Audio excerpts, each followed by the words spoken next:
Det är en slump. So it was coincidental as to who happened to be there at that time. But so if anybody else would have been there at that time... They would have been in the Wilburys. Oh. You could have been there. I wish I was. Except you probably don't play guitar, rhythm guitar. You have to be a rhythm guitar player to be in the Wilburys. The first time you were standing there in the studio all together, there was you, Tom Petty, Jeff Lynne, Bob Dylan, Roy Orbison.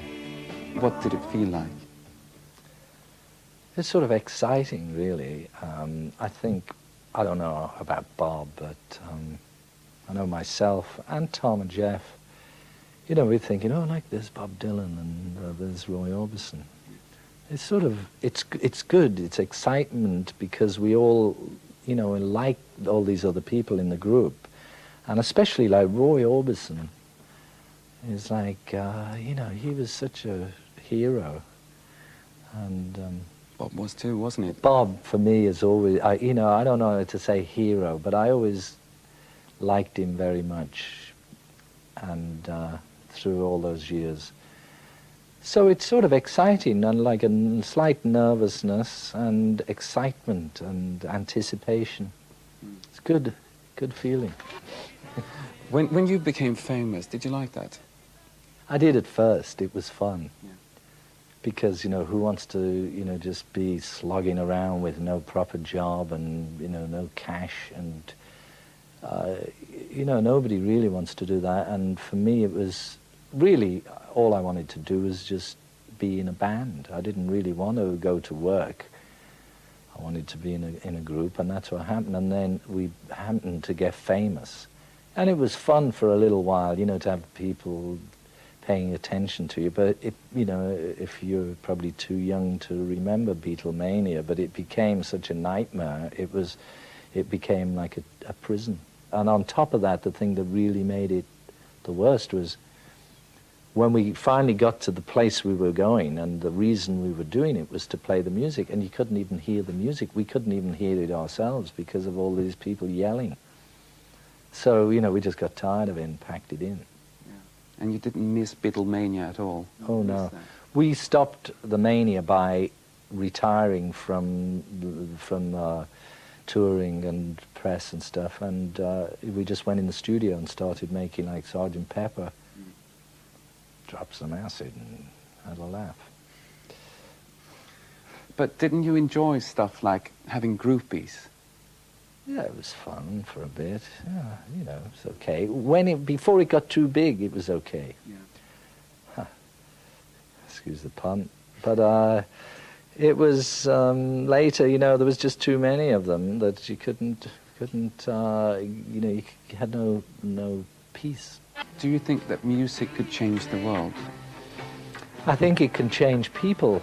And people can change the world, but I don't believe that, you know, I mean, the Beatles did a lot to change the consciousness of a generation, or even of a couple of generations, because that was the thing that it seems to be. The Beatles were liked by the kids and their parents, even some grandparents.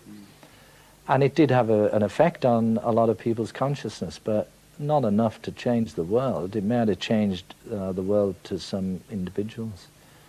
You know, it was what it was, whether people like it or not, you know, really. You can't change what happened or what was. I think it had some value, and it must have been needed because we didn't invent it. All we did was just, as I say, we just didn't want to have a proper job, so we made a band. Everybody else invented Beatlemania. Well, I thought at first maybe he just got wounded, you know. Yeah. And, you know, it's hard to accept or to believe at first. But, you know, it's no different really to anybody having news about anybody they know. You know, the shock. I'm sure a lot of people were just as shocked as I was about John Lennon or about, I mean, your Prime Minister for that matter. You know, it's all nasty business when people get shot. Do you remember the last time you saw him? Yeah, I was in New York at his house, you know, at the, what's it called, the Dakotas. Yeah. Yeah, he was nice. He was, you know, just sort of running around the house making dinner, and he was actually playing a lot of Indian music, which surprised me because he always used to, like, you know, be a bit like me, you know, like that when I was always playing it. Mm. And he had just hundreds of cassettes of all kinds of stuff. And that was something that you sort of... I liked, Yeah. well, yeah. He grew into it. But afterwards you say that it hasn't really changed your life. Or how Well, has it hasn't, because, you know, if we'd have still been in a working relationship, it would have changed it more. The thing is, I hadn't seen him for so long. I mean, for all I know, he could still be there now, you know, because I didn't see him for 2 years anyway. And occasionally maybe he'd send a postcard. Yeah. And it's knowing that he's on the other end of a telephone if you do on a call. That's the difference. Now, you know, you need the big cosmic telephone to speak to him. But, you know, I believe in, I just believe in, you know, that life goes on, you know.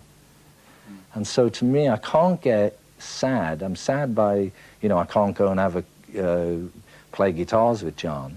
But then I did that anyway. I did that for, you know, a long time. So, you know, we'll meet again somewhere down the line.